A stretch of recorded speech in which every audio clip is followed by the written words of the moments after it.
तो आप सभी लोगों को नमस्कार और फिर से आपका स्वागत है एक नई वीडियो में। और आज का जो मुद्दा है, मुझे लगा कि कुछ ऐसी बातें हैं जो करनी चाहिए, जिन बातों पे बोलना चाहिए। चंद रोज पहले अतीक अहमद की हत्या कर दी गई पुलिस कस्टडी में। उसका मेडिकल होने जा रहा था, हालांकि नौबत पोस्टमार्टम की आ गई, लेकिन हत्या तो हो गई। लेकिन मैं समझता हूं कि इस हत्या के बाद संविधान बचाने का जो लोगों ने ठेका उठाया है, ये काबिल तारीफ है। और सारा संविधान का बोझ लोगों पर आ गया है अतीक भाई के जाने के बाद। लेकिन मैं पूछना चाहूंगा, ये संविधान तब कहां था जब जमीन छीनने के लिए एक आदमी की बेटी का रेप कर दिया गया? ये संविधान तब कहां था जब एक औरत के भाई को करंट देकर मार दिया गया, उसको गोली मार दी गई, उसके बेटे को गोली मारी गई? ये संविधान तब कहां था जब लोगों की हत्याएं हुई, जब जमीनें लूटी जा रही थी,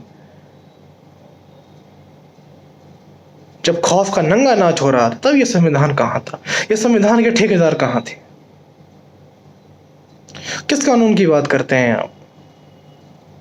किस संविधान की बात करते हैं? आपको क्या लगता है, एक माफिया ऐसे ही इतना बड़ा माफिया बन जाता है? एक साधारण व्यक्ति जिसका बाप तांगा चलाता हो,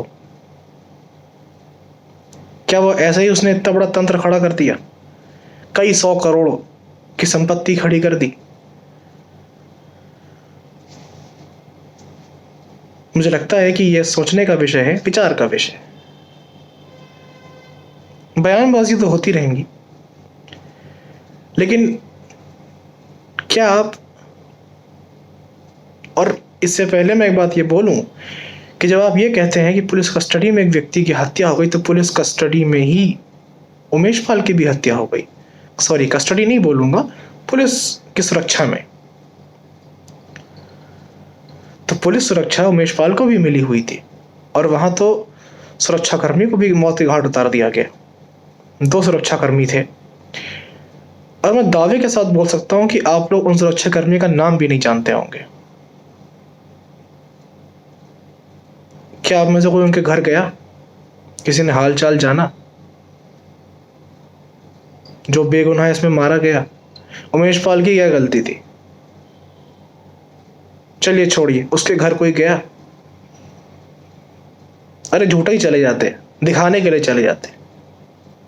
आप तो उसके लिए भी नहीं गए। लेकिन बयानबाजी सबको करनी है। संविधान बचाने का ठेका सबने उठा रखा है इस समय। लेकिन जब कई हत्याएं होती रही, बलात्कार होते रहे, लोगों को परेशान किया गया, मारा गया, टॉर्चर किया गया, जमीनें लिखवा ली गई, रेप हुआ,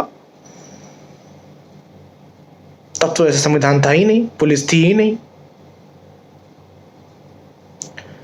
और अगर आप ये कहते हैं कि पुलिस गिरफ्तार नहीं कर पाई, पुलिस कुछ कह नहीं सकती थी, तो ऐसे किस व्यक्ति का हाथ रखा था एक माफिया के ऊपर, जो पुलिस भी उसको कुछ नहीं कह पा रही थी?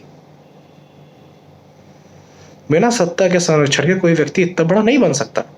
और बड़ा क्लासिक एग्जाम्पल है अतीक अहमद केस, कि सरकार किसी पे हाथ रखती है तो वह कितना बड़ा बन जाता है, और सरकार किसी से संरक्षण छीन लेती है तो वह क्या से क्या हो जाता है। तो मैं समझता हूं कि ये हमें और आपको समझने की आवश्यकता है कि हम किसका समर्थन कर रहे हैं। सही गलत की बात तो होती रहेगी, कानून के संविधान की बात तो होती रहेगी, लेकिन जिनको लूटा गया और कई दशकों तक लूटा गया, मारा गया, लोग डर के साए में जिए, उनकी बात कोई क्यों नहीं करता है? अभी आपके घर में ऐसा हो जाएगा ना तब पूछेंगे आप कितना संविधान बचाने की बात करते हो। आपके घर के किसी सदस्य को गोली मार दी जाएगी, आपकी जमीन छीन ली जाएगी, रोड पर आ जाओगे और आप कुछ नहीं कर पाओगे। तब आप किस संविधान की बात करते हो, ये आपसे पूछा जाएगा। एक बार उनके कलेजे से जाके पूछिए, जिनके बच्चे चले गए, जिनके घर के सदस्य चले गए, जिनका सब कुछ छीन लिया गया। जमीन नहीं दोगे तो बलात्कार कर दोगे, गोली मार दोगे, हत्या कर दोगे। तो आपका संविधान कहां था?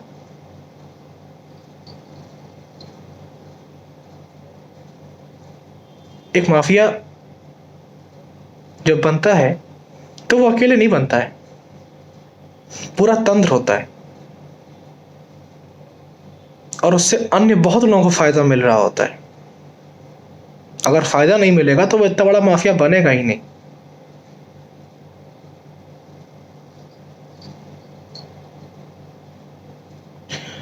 तो मुझे लगता है कि, और एक अहम बात, इसमें इसको धर्म के चश्मे से नहीं देखना चाहिए, क्योंकि अतीक भाई ने भी धर्म का चश्मा नहीं लगाया।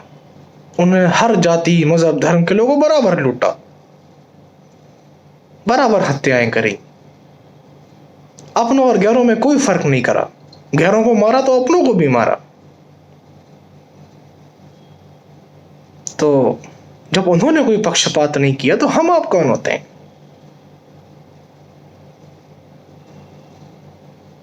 तो मुझे लगता है कि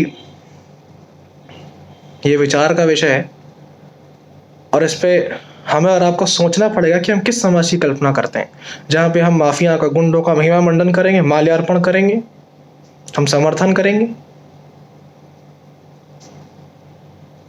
और इसलिए कि आपके साथ गलत नहीं हुआ, आपके साथ हो जाएगा, फिर आप देखते हैं कितना समर्थन करते हैं। उमेश पाल भी किसी का पिता था, किसी का पति था, किसी का बेटा था। उसके घर जाकर पूछिए एक बार, आपको पता चलेगा। जो सुरक्षाकर्मी मार दिया गया उसमें से एक की शादी होने वाली थी। पूछिए उस बाप के कलेजे से जिसका जवान बेटा चला जाता है, आपको एहसास नहीं होगा, आपका नहीं गया है।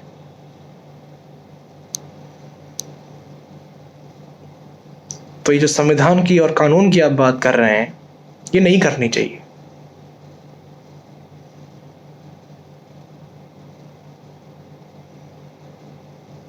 और सबसे बड़ी बात यह है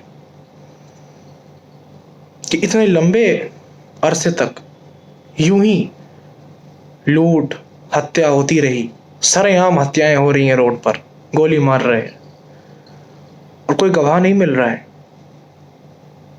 कई केस हैं, कोई गवाह नहीं, कभी सजा नहीं। जज ने केस सुनने से मना कर दिया, 10 जज। एक व्यक्ति इतना बड़ा बन जाता है तो किसके संरक्षण में रह के, किसका हाथ है, कौन लोग थे, उनकी भी चर्चा होनी चाहिए।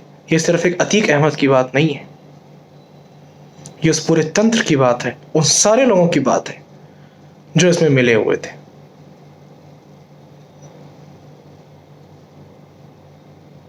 गुनाह तो होता है, उसमें शामिल और उसके भागीदार बहुत लोग होते हैं, और उस एक गुनाह से, एक कांड से फायदा और नुकसान बहुत लोगों को होता है।